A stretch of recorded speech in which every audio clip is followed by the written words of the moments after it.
Pernah merasa kamu sudah berusaha menjadi orang baik, selalu membantu, selalu mengerti keadaan orang lain, jarang marah dan sebisa mungkin menghindari konflik. Tapi anehnya, justru kamu yang paling sering dianggap remeh.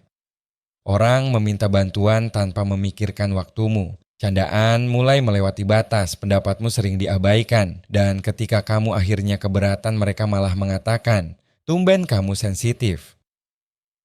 Mungkin masalahnya bukan karena kamu kurang baik. Mungkin tanpa sadar ada beberapa kebiasaan kecil yang mengajarkan orang lain bahwa batasmu boleh dilewati.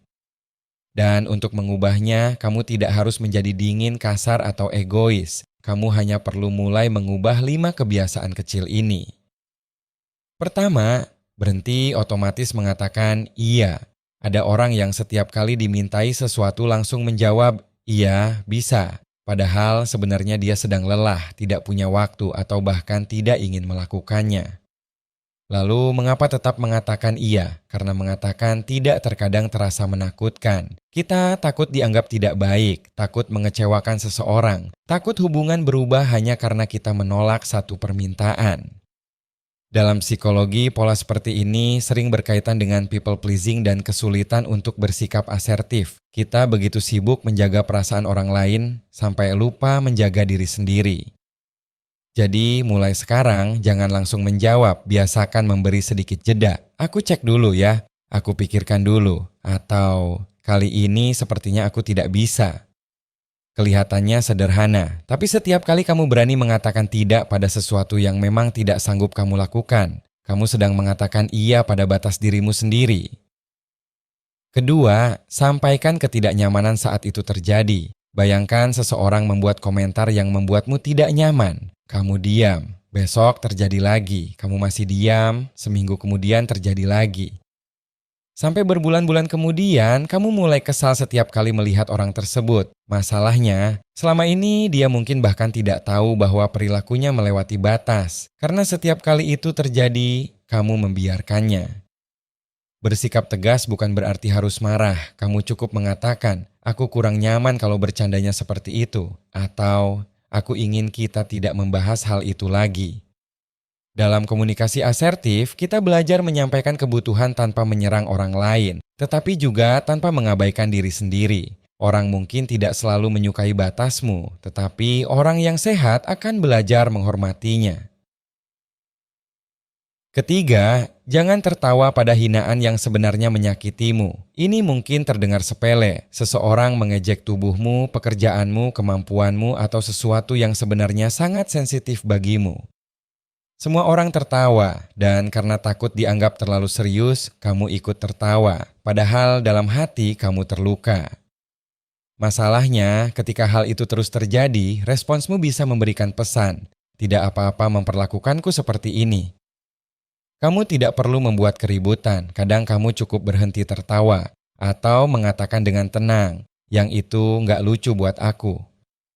Karena batas tidak selalu membutuhkan suara keras. Kadang batas hanya membutuhkan keberanian untuk berhenti berpura-pura bahwa sesuatu tidak menyakitimu.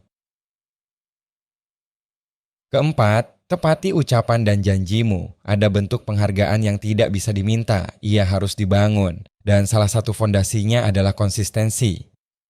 Kalau kamu berkata akan datang pukul 8, usahakan datang pukul 8. Kalau mengatakan akan menyelesaikan sesuatu, kerjakan. Dan kalau kamu mengatakan tidak akan menerima perlakuan tertentu lagi, jangan terus membiarkannya terjadi tanpa respons. Semakin konsisten perkataan dan tindakanmu, semakin mudah orang memahami siapa dirimu dan apa yang bisa mereka harapkan darimu. Kepercayaan jarang dibangun melalui kalimat besar. Ia dibangun melalui tindakan kecil yang dilakukan berulang kali.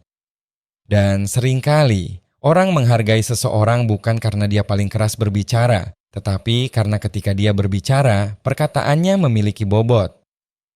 Kelima, berhenti meminta maaf hanya karena kamu memiliki kebutuhan. Coba perhatikan berapa kali kamu mengatakan, "Maaf mengganggu, maaf aku nggak bisa, maaf kalau aku butuh waktu." Padahal kamu tidak melakukan kesalahan apapun. Tentu meminta maaf ketika kita benar-benar salah adalah bentuk kedewasaan. Tetapi terus-menerus meminta maaf hanya karena mempunyai kebutuhan dapat membuat kita sendiri merasa bahwa kebutuhan kita adalah sebuah beban. Cobalah mengganti, "Maaf, aku tidak bisa datang," menjadi, "Terima kasih sudah mengundang, tapi kali ini aku tidak bisa." Ganti, "Maaf mengganggu waktumu," menjadi, "Ada waktu sebentar untuk bicara?"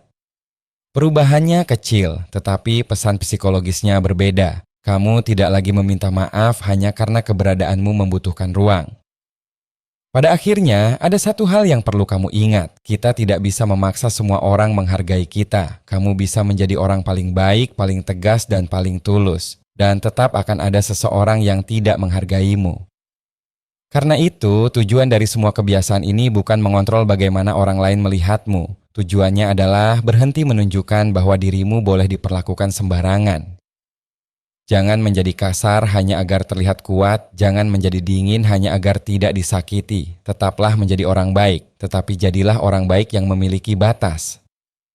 Orang baik yang mampu mengatakan tidak, orang baik yang berani mengatakan ketika sesuatu menyakitinya, dan orang baik yang juga memasukkan dirinya sendiri ke dalam daftar orang yang harus dihargai. Karena terkadang, perubahan terbesar dalam cara orang memperlakukanmu dimulai dari perubahan kecil dalam cara kamu memperlakukan dirimu sendiri. Mulai hari ini, pilih satu saja dari 5 kebiasaan tadi. Tidak perlu mengubah semuanya sekaligus, coba lakukan selama beberapa hari ke depan.